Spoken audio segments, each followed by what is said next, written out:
दोस्तों स्वागत है आपके अपने YouTube चैनल। कैसे दोस्तों, उम्मीद करता हूँ स्वस्थ होंगे, मस्त होंगे और जबरदस्त होंगे। आज दोस्तों फिर स्टार्ट करते हैं इंडियन ज्योग्राफी।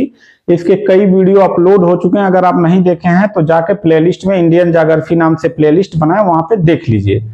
आज हम लोग स्टार्ट करेंगे भारत का मानक समय रेखा। यानी कि अगर हम देखें तो भारत में ये अगर हमारा ग्लोब है तो जो हमारा ध्रुवों से ध्रुवों को मिलाने वाली रेखा होती है, ये किस काम में आती है? तो इससे हमारे टाइम का निर्धारण होता है। तो जो ये रेखा है 0 डिग्री देशांतर रेखा, इस रेखा को हम लोगों ने विश्व का मानक समय रेखा निर्धारित कर दिया है। ठीक है, यानी सभी देशों ने मिलकर एक मीटिंग करके कहा कि 0 डिग्री देशांतर रेखा को विश्व का मानक समय रेखा निर्धारित कर देते हैं। यहीं से सारे देश अपना टाइम जोन को निर्धारित करेंगे। ठीक है, इसके बाद देखेंगे तो भारत में जैसे मान लीजिए कोई देश है, अगर मान ले हम ये कोई देश है ये, तो इसमें कोई ना कोई ऐसे देशांतर गुजरेगा। अगर हम मान ले सूर्य इधर है तो इसका जो प्रकाश यानी कि जो पृथ्वी है वो पश्चिम से पूरब की तरफ घूमती है, पश्चिम से पूर्व की ओर घूमती है। इस टाइप से पश्चिम से पूर्व की ओर घूमती है। तो जो सूर्य होता है वो उल्टा दिखाई देता है, पूरब से पश्चिम की ओर दिखाई देता है। अब पृथ्वी रोटेट करती है पश्चिम से पूरब की ओर, तो जब हम कहीं ऐसे चलते हैं तो कोई चीज हमारे उल्टा दिखाई देता है, तो सूर्य दिखाई देता है पूरब से पश्चिम की ओर।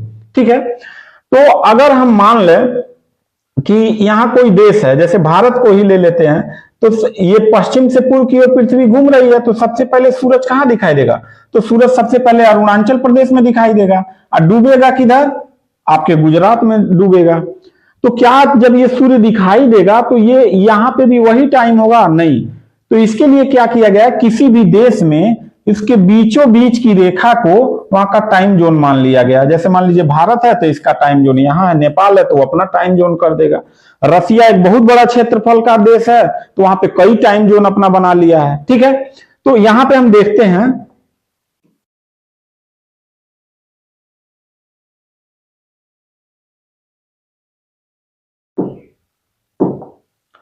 अब देखिए कह रहे भारत का समय का मापन रेखा। तो मापन रेखा किससे किया जाता है? देशांतर रेखा से किया जाता है। और देशांतर रेखा क्या होता है? ग्लोब पर ध्रुवों से ध्रुवों को मिलाने वाली रेखा को देशांतर रेखा कहते हैं। तो ये पहला पॉइंट हो गया। दूसरा, पृथ्वी का जो घूर्णन गति है, जो रोटेट करती है, वो पश्चिम से पूर्व की ओर रोटेट करती है। यानी पश्चिम इधर है, पूरब इधर है, तो जो पृथ्वी है इस टाइप से घूमती है, मतलब ऐसे घूमती है पृथ्वी, ऐसे। तो सूर्य जो है वो हमको उल्टा प्रतीक दिखाई देता है, वो पूरब से पश्चिम की ओर जाता दिखाई देता है। ठीक है, तो ये पश्चिम से पूरब की ओर जाता दिखाई देता है। सूर्य को 1 डिग्री पार करने में 4 मिनट का समय लगता है। जैसे देखिए, अगर कुल ग्लोब में 360 देशांतर है तो 24 घंटे से भाग करेंगे तो 15 देशांतर आएगा 1 घंटे में, और उसको 1 घंटे से 15 से भाग करेंगे तो 4 मिनट आएगा। यानी 1 डिग्री पार करने में 4 मिनट का समय लगता है सूर्य को। ठीक है, 1 डिग्री पार करने में। तो यहां पे देखेंगे भारत में कितने अक्षांश हैं? भारत में अक्षांशी विस्तार देखेंगे तो 30 है, और भारत में देशांतरी विस्तार देखेंगे तो ये भी लगभग 30 है। यानी इतना ही तो हम लोग पिछला चैप्टर में निकाले थे। यानी तभी तो समचतुष्कोणीय देश बोले थे कि भारत समचतुष्कोणीय देश है। तो जो देशांतर है इसी से मानक समय निर्धारित किया जाता है। तो 30 देशांतर है और एक देशांतर घूमने में 4 मिनट लगता है, तो 30 से 4 में गुणा करेंगे तो 120 आ जाएगा, 120 मिनट। और 120 मिनट को घंटे में परिवर्तित करेंगे, 60 से भाग देंगे तो 2 घंटा आ जाएगा। यानी कि भारत में अरुणाचल प्रदेश से लेके और गुजरात तक आने में मतलब कितने समय लगेगा सूर्य को? तो 2 घंटे का समय लगेगा। यानी जब यहां 7 बज रहा होगा यहां पे, तो यहां कितना बज रहा होगा? 2 घंटे का अंतर है, तब यहां 9 बज रहा होगा। इसलिए वहां के लोग पहले काम वाम करना शुरू कर देते हैं, ऑफिस पहले पहुंच जाते हैं, यहाँ के लोग थोड़ा लेट से जाते हैं। तो इस समस्या से निजात पाने के लिए कि टाइम जोन एक ही रहे, तो बीच में एक रेखा हम लोग खींच दिए हैं, तो उसे हम कहते हैं भारत का मानक समय रेखा। यह लगभग 2 घंटा बोलते हैं, लेकिन 1 घंटा 57 मिनट 13 सेकेंड होता है। एग्जाम में ये क्वेश्चन पूछा जाता है कि भारत का जो 30 देशांतर पार करने में सूर्य को कितना टाइम लगता है, तो हम लोग 2 घंटा तो ऐसे बोल देते हैं, मैनुअली बोल देते हैं, लेकिन रियलिटी जो है 1 घंटा 57 मिनट 13 सेकेंड लगता है। ठीक है, तो ये कितने डिग्री देशांतर पे है, तो 82.5 डिग्री पूर्वी देशांतर, यानी ये जो रेखा हमने बनाया है ये 82.5 डिग्री है। कितना डिग्री है? 82.5 डिग्री पूर्वी देशांतर है। कौन सा देशांतर? पूर्वी देशांतर।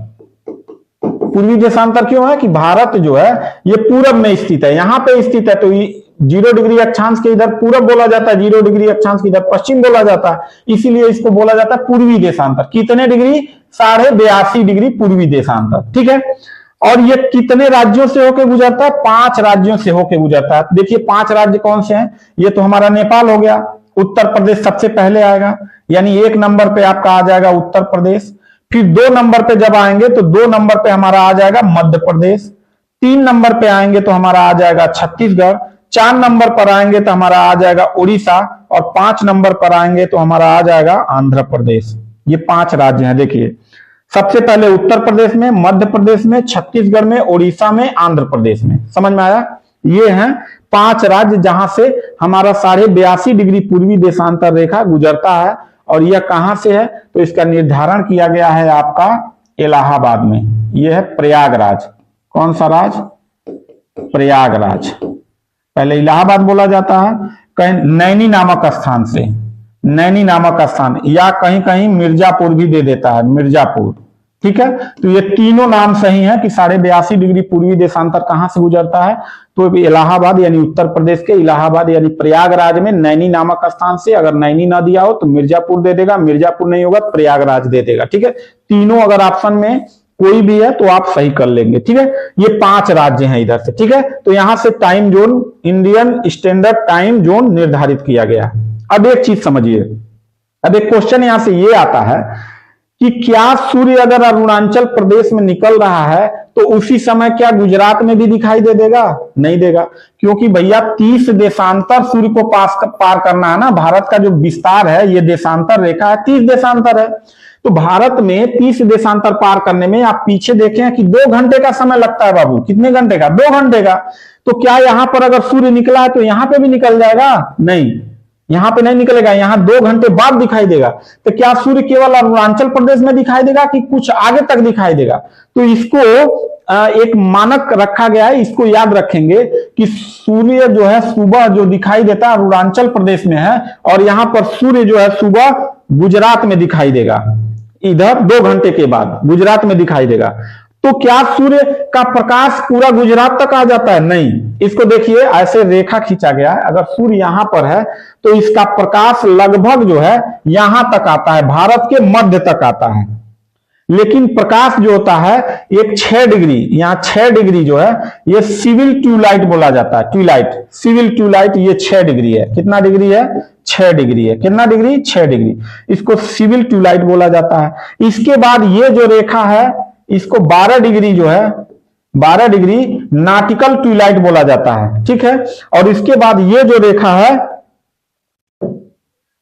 ये रेखा 18 डिग्री है एस्ट्रोनॉटिकल ट्यूबलाइट। इसका मतलब क्या हुआ भाई? तो देखो, इसका मतलब यह हुआ कि हम देखेंगे कि यहां पर जो है सिविल ट्यूबलाइट जो है, सूर्य का प्रकाश यहां पे सबसे अधिक होगा। क्या होगा? सबसे अधिक होगा, यहां पे सबसे अधिक होगा। ये ज्यादा एरो बना दिए, समझिएगा कि 6 डिग्री यानी सूर्य यहां अरुणाचल प्रदेश में जो किबुथु है ना, वहां से लेके 6 डिग्री देशांतर तक सिविल ट्यूबलाइट बोला जाता है। यहां सूर्य का प्रकाश सबसे अधिक रहेगा।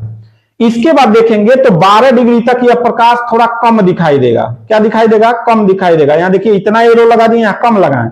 इसके बाद 18 डिग्री तक ये सूर्य का प्रकाश और कम दिखाई देगा।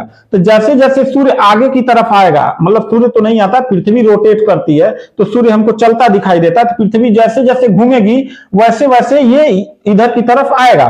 तो भारत के मध्य तक प्रकाश रहता है, यहां कम रहता है 18 डिग्री तक, और 12 डिग्री तक आपका मतलब थोड़ा उससे ज्यादा रहता है, और 6 डिग्री तक सबसे अधिक रहता है। ये जैसे जैसे यहां आएगा तो ये इधर की तरफ बढ़ता चला जाएगा। तो 6 degree civil twilight, 12 degree nautical twilight और 18 डिग्री एस्ट्रोनॉटिकल ट्यूबलाइट कहलाता है। ठीक है दोस्तों, तो मिलते हैं नेक्स्ट वीडियो में, तब तक के लिए थैंक यू, धन्यवाद।